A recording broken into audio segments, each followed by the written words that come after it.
এই নৰসিংহ আৰু ভেদাইলতাৰ আঞ্জাখন বনাবলৈ মই বৰ ভাল পাওঁ দেই।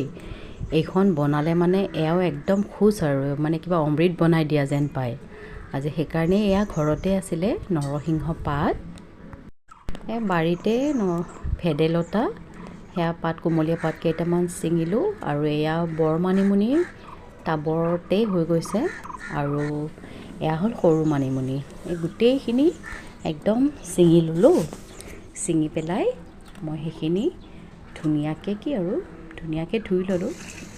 ধুই পেলাই আৰু এইফালে মাছ আনিছিলে, সৰু মাছ, তাতে নিমখ দি পেলাই মই ভালকৈ ধুই ল'লোঁ। নিমখ দিলে বিজলটো যায় বুলি কয় আৰু সেইকাৰণে ধুনীয়াকৈ ধুই ল'লোঁ। ধুই পেলাই এইফালে মাছখিনি বহাই দিলোঁ। বহাই পেলাই এইখিনি যিখিনি আছিলে সেয়া মাছটো প্ৰায় ভজা হৈছেহি আৰু এয়া পাতখিনি মই ধুনীয়াকৈ এটা পেষ্ট বনাই চেকি পেলাই পানী মানে অকণমান পানী কৰি ল'লোঁ আৰু লৈ পেলাই এয়া শুকান জলকীয়া, তেজপাত, পিঁয়াজ দি পেলাই ভাজি ল'লোঁ।